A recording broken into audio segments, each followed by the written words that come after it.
공군 성폭력 피해자 사망 사건을 통해서 조직적 사건 은폐, 상관의 회유 압박 등 2차 가해, 부실한 초동 수사, 누락 및 늑장 보고 등 군의 총체적 난국이 드러났습니다. 20 전투 비행단의 군사경찰과 군검찰은 제대로 수사조차 하지 않았습니다. 공군본부 소속 국선 변호인은 이중사의 호소에 귀 기울이지 않았습니다.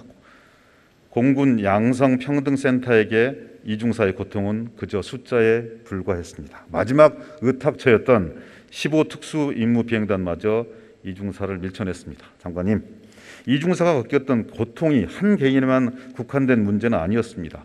성범죄 공정하게 처리되고 있습니까?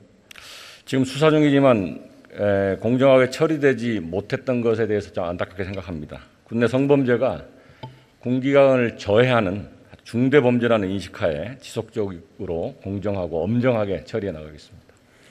정의롭지 않은 법은 가장 잔인한 폭력이라고 했습니다.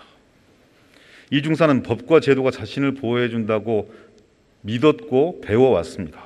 그러나 이중사가 맞닥뜨린 현실은 전혀 다른 세계였습니다. 언제까지 법 위에 계급이 군림하고 법이 부정의와 불공정으로 변해서 결국 폭력이 되는 현실을 지켜보고 계실 겁니까? 성범죄를 은폐하고 부실수사를 가능케 하는 구조를 당장 바꿔야 되는 거 아니겠습니까? 예, 저희들이 지금 인식, 문화, 또 제도, 또 그를 실천하는 분위기 이런 것 등등을 모두 민간군 합동위원회를 만들어서 저희 자체 의견도 있지만 외부에서 바라보는 시각들을 전부 좀 접목시켜서 말씀하신 내용들을 포함해서 아주 뿌리부터 좀 고쳐나갈 수 있도록 하겠습니다. 2차 피해 방지를 위한 실효적인 대책, 그리고 피해자 보호와 지원 방안에 대한 강화, 현재 양성평등 정책과로는 턱도 없는 일이라고 생각합니다. 장관님, 국방부 내 성폭력 대응 전담 조직을 신설해서 그것도 장관 직속 전담 조직을 통해서 성폭력 피해자 보호와 가해자 처벌 등이 신속하게 이루어지도록 하는 방안 검토되어야 된다고 생각하시는데요.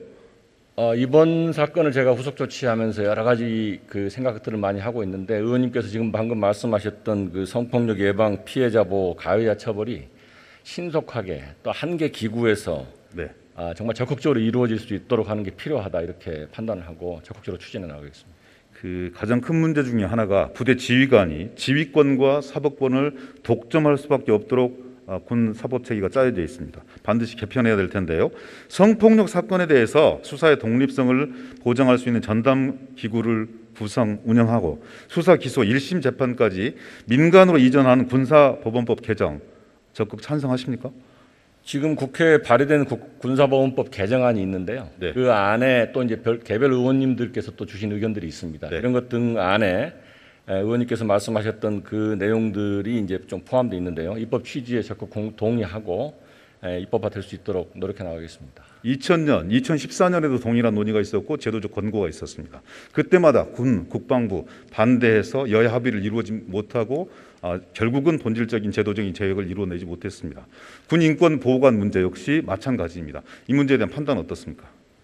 군 인권 보호관 신설을 위해서 사실 국방부도 인권위원회하고 법 개정을 전제로 해서 논의가 계속되고 있고 그것이 발의되어 있는 상태입니다. 지속 노력하도록 하겠습니다.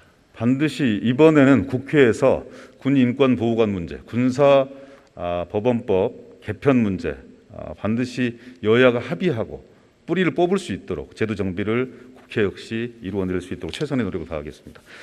이번 주에 민간군 합동위원회가 출범을 합니다. 어떤 원칙과 기준을 가지고 위원회를 운영할 계획이십니까?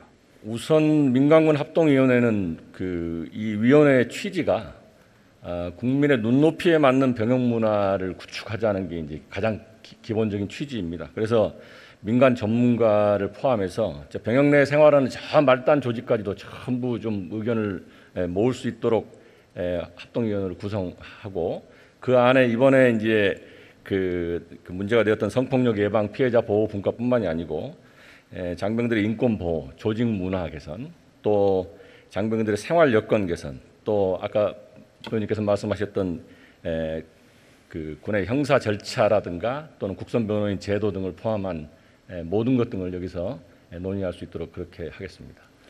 이번 관련 건에 대해서 국민들께 보고드릴 수 있는 시기는 언제쯤으로 예상하십니까? 지금 민간군 합동위원회 구성을 이번 금요일 날 발족을 하게 되는데요. 우선 목표는 9월 이렇게 답을 내려고 하고 있고, 그러나 이 9월 이전에도 이 분과별로 속도감 있게 토의를 해서 접목시킬 분야는 바로바로 접목시켜 나가도록 그렇게 하겠습니다. 이번 성폭력 사건에 대한 중간 보고는 어떻습니까? 언제쯤 이중사를 괴롭혔던 사람들에 대한 책임자와 가해자들에 대한 처벌 이런 걸 국민들한테 보고를 드릴 수 있겠습니까? 수사에 박차를 가하고 있는데 이건 뭐 예단할 수는 없고 이건 노력을 더 해나가고, 그다음에 수사를 해나가는 중에도 이런저런 의혹들이 제기되면은 그걸 다 또 포함시켜서 낱낱이 밝혀내야 하기 때문에 좀 시간을 예단하기 좀 어렵습니다. 그러니까 군의 특수성은 존중해야 되지만 그에 매몰되어서 근본적인 혁신을 가로막아서는 안 된다고 생각합니다. 베이스라인 시프트, 그러니까 기준선을 이동해야 됩니다. 장관께서 더욱더 노력해 주시기 바랍니다. 네, 그렇게 하겠습니다. 네, 고생하셨습니다.